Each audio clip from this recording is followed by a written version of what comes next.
Hello, I'm Kurt Lidke, Executive Director of Klamath Film. You just watched A Happy Distraction, a lighthearted look at a global phenomena that started in Oregon, goat yoga.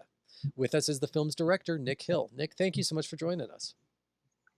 You're welcome. Thanks for having me. And we should note for anyone watching this, if you hear massive rumbling in the background, it's because Nick is experiencing a huge thunderstorm at the moment. So we'll just roll with things as need be. Uh, so I Classic Montana thunderstorm. It'll be in and out in 20 minutes. exactly. Well, you're from Klamath though, even though you're in Montana. So for the locals who Correct. are watching this, you know it can be snowing in the morning and 80 degrees in the afternoon in Klamath. So we're no stranger to that either. Absolutely. So I had heard about goat yoga before, but I had no idea that it began in Oregon until I saw your film. So how did you come across the origins of this and what made you want to make a film about it? Um, Basically, the origins, like coming across the origins of it, came about via just a thesis meeting, film meeting with my advisor, just kind of spitballing ideas, mentioned um, goat yoga as a possibility, and he immediately, stopped me. This is your film. This is what people want to see. Um, so just did a little bit of Google research, found Laney, the CEO and founder, cold emailed her, said, "Hey, I would like to do a film about you and about goat yoga for my master's thesis." Didn't hear from her for about a month. Then got the phone call like, "Oh, I'm so sorry. I've been busy with the New York Times and Good Morning America, but I'd love to do a film with you." And just from there I would say, developed a friendship just working together, and it became what the film it is today. So how long did it take to make? Were you traveling back and forth to Laneys Farm repeatedly, or how did you develop it when you were going to school in Montana State? So I made two trips to Laney's Farm, an original trip to just kind of meet and talk through the idea of the film and what it would entail, and then the two trips to Laney's Farm. But since I have friends in Oregon and I have my parents in Klamath Falls, I could coordinate trips home in the summer and also drive up to Central Oregon to go to Laney's Farm and do some filming. Um, it started in, gosh, I want to say 2017. So it was quite a long process, and COVID threw a couple of wrenches into it, just as far as finishing up the thesis. But yeah, it was about a 2.5 year long process, I would say. Okay, great. And the title, A Happy Distraction. How did you decide on that title, and why not include goat yoga somehow into the title, since goat yoga is such a catchy, unusual thing? Is that kind of a nod to the whole COVID times, trying to say, hey, here's something to brighten your day during these really crappy times otherwise? Or what made you decide on that? Yeah, I mean, I think, as Lainey says in the film, we can all use a happy distraction, especially during the COVID times when everything was kind of dark and uncertain. It was kind of like, didn't want to give away the gag too soon, that you figure out it's goat yoga, but I like the idea of coming in, like sitting down to a film not really knowing, and then like maybe once you see that the original goat yoga, I guess, flyer in the barn, like, oh, this, like what are they talking about? What business did she start? What's going on? Like, oh, it's goat yoga. Great. So what has the reaction been to the film so far? I know this was a student senior thesis project, but has it been making the rounds at any festivals, or have you done any public screenings? So we did a quasi public screening for the thesis defense online. So it's been published, it's been on my Vimeo as a private link. Um, this will be the first festival it's screened at, which is kind of awesome for me. Hometown film festival, first festival that it screens at is really means a lot to me.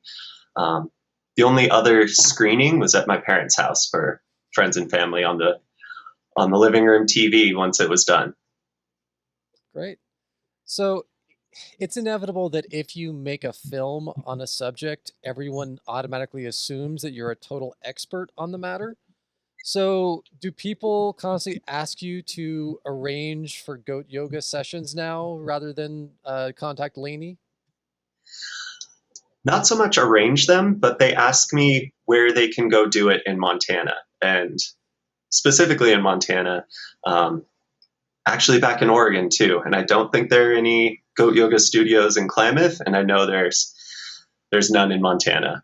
But yeah, I get asked a lot of questions about goats and Have you yoga. ever done goats and yoga at the same time then for a goat yoga session? Did Laney like say, if you're going to film this, you need to know what you're talking about? So let's see you do a downward dog with a With goat a on goat your on your back. back? Yeah. No, she didn't. She did send me up to one of the studios outside of Portland, and I got to just kind of observe from the back. And then um, I got to observe the cancer survivors.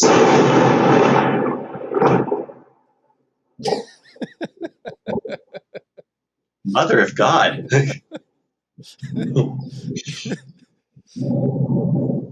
Maybe so someone somewhere is upset about you talking about cancer survivors apparently. Wow. Uh, whew, I that think completely. I felt that one in Klamath. So Whoa. I don't think I've ever like seen thunder right at the time that the lightning flashed. That was insane. so cancer Uh, survivors, yes, cancer survivors in oh, Portland. yeah.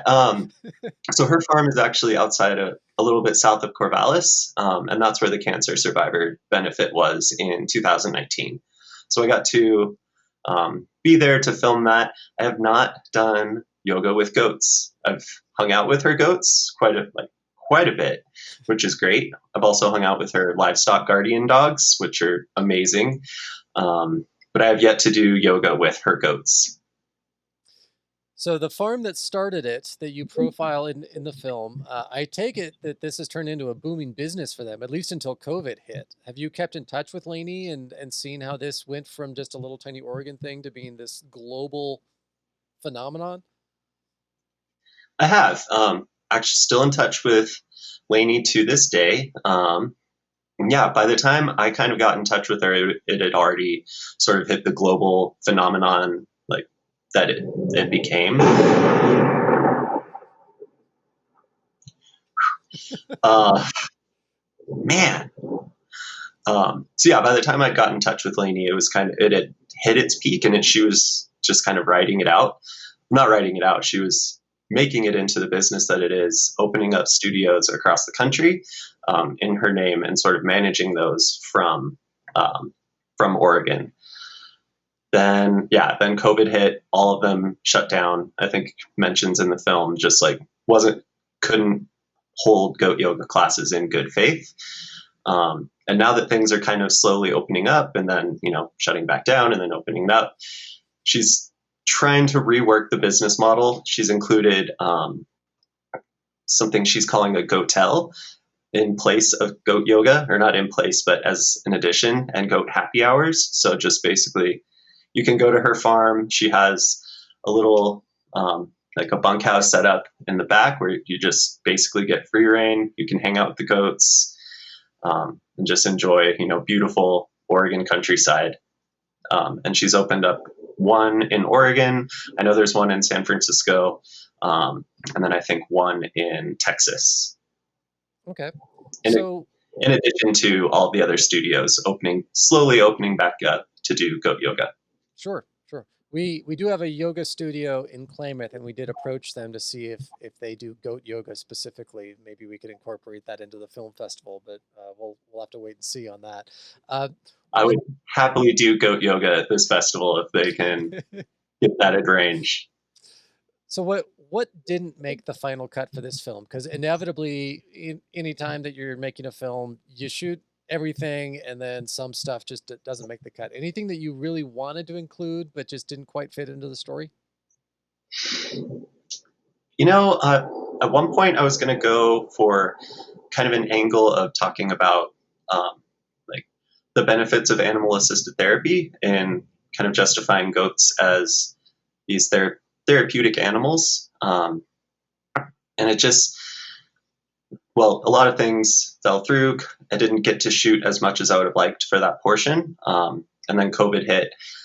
And then I just felt like making this more a portrait about Laney and how like this whole viral journey has affected her and affected her life was kind of more interesting because, you know, there have been plethora like news segments, entertainment segments, just on and on and on about goat yoga. So I figured I more wanted to focus on Laney than goat yoga specifically. Okay, great. What do you hope that people take away from getting to know more about goat yoga through A Happy Distraction?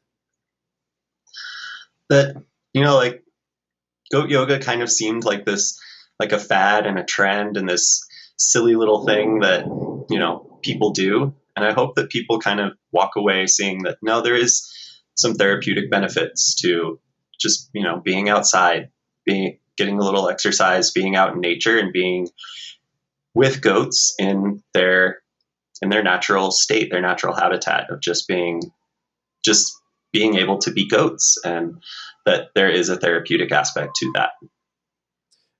Also, anytime that you're filming with either children or animals, it complicates the film process because you never quite know how they're going to react to things.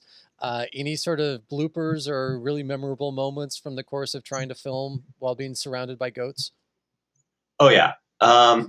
Two come to mind, just the innumerable takes of goats coming up to the camera to sniff the lens as I'm trying to either film them doing, you know, just out in the pasture doing goat stuff, or during goat yoga when they see me crouch down trying to get a shot and just amble over and what's going on over here.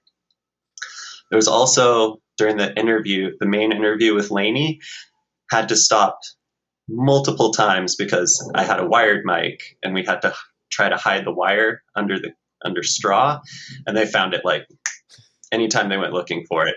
I have to stop. Goat's chewing on the wire again. And then, you know, just turn around. There's a goat looking up at you or does a little headbutt into your leg as you're filming. And absolutely, filming with animals is awesome and unpredictable. I take it you went through a lot of lens cleaner then if you were Oh yeah. A lot of lens cleaner. Like, it's cute. Like the goat sniffing the lens is cute and all, but then all right, stop and yeah. Yeah, filmmakers have a thing about touching the lens to begin with, much less, you know, rubbing snot all over it. And you can't just explain to the goats not to do it. So I was like, well, I'm kind of in their area, so I might as roll with this. Right. Well, thank you very much for making this film and for joining us. A happy distraction and a happy coincidence that we had no idea that this was a filmmaker from Klamath until just now. So A Happy Distraction will be screened on Sunday, September 19th at 11:30 a.m. at the Ross Ragland Theater in our Northern Shorts category and available on demand all week.